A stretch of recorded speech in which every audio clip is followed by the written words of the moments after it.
اساساتو باندې غږېږو او له هغه وروسته چې دی موږ پکې مطرحه کې انټي میکروبیل ډرګ وایو.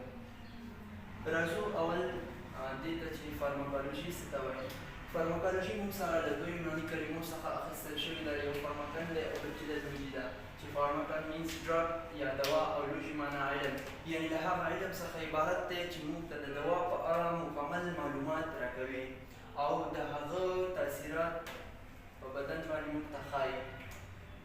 راځو دا چې فارماکولوژي په طبابت کې یو ډېر مهم مضمون دی او موږ کولی شو چې د ده په واسطه مختلفې ناروغۍ تداوي کړو. نو اهمیت یې په دې کې دی چې که چېرته یو کس ښه فارماکولوژي زده وي نو هغه به یو ښه ډاکټر اوسي. فارماکولوژي ډېرې برخې لري، موږ په هغه برخو باندې نه غږېږو. له هغه نه یو چې دی زموږ سره فارماکوکاینیټک دی چې په دې کې روټ اف اډمنسټریشن یا د دوا د تطبیق لارې دي. راځو اول په دې غږېږو چې د دوا د تطبیق لارې په څو ډوله دي. موږ سره د دوا د تطبیق لارې په دوه ډوله دي، یو چې دی پارنټرل دي او بل چې دی انټرل دي، یا یو زرقي دي او بل غیر زرقي دي. زرقي په دې معنا چې دا زرق کې کېږي او انټرل په دې معنا چې دا غیر زرقي دي. نو موږ سره اول راځو دلته انټرل ته یا غیر زرقي لارو ته. په غیر زرقي لارو کې زموږ سره یو چې دا اورل ده او بل چې دا سب لینګول ده. اورل لاره زموږ سره ګټه هم لري او زموږ سره تاوانونه هم لري. ګټه یې دا ده چې ارزانه دي او تاوان یې دا دی چې مطلب تاثیرات یې کم دي، نو په کمه اندازه باندې چې د تاثیرات په بدن باندې لري. او بل دا دی چې په ډایریا او اسهال کې دا ښه رزلټ نه ورکوي یا ښه نشي تمامېدلی. نو دی زموږ سره انټرل دي یا غیر زرقي لارې دي. دویم چې دی زموږ سره پارنټرل دي یا زرقي لارې دي، چې په دې کې موږ سره اوله لاره انټراډرمل ده. انټراډرمل. دویمه لاره چې دا د تطبیق د دوا زموږ سره هغه سب کوټانیوس ده.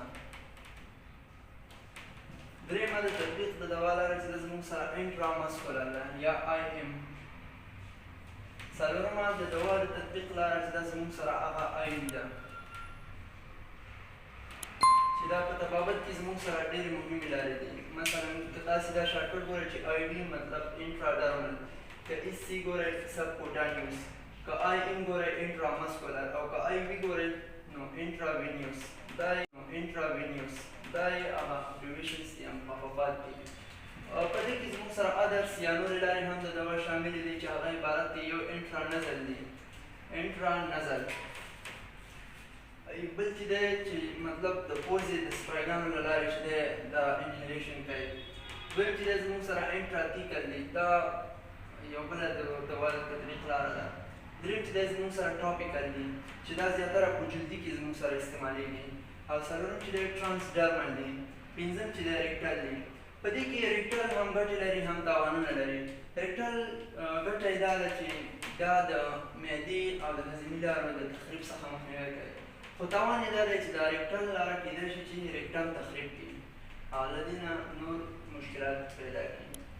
نو دا چې زموږ لیکچر کم دی او لومړی موضوع ده، نو انشاءالله زموږ دویمه موضوع یا دویم ټاپک به زموږ وي هغه د فارماکولوژي په اساساتو کې به په بل لیکچر کې انشاءالله په فارماکوډاینامیک باندې خبره کوم. په دې هیله چې درس مو وګورئ ځان سره او زده یې کړئ. که هر رقم پوښتنه وي په درس کې کولی شئ چې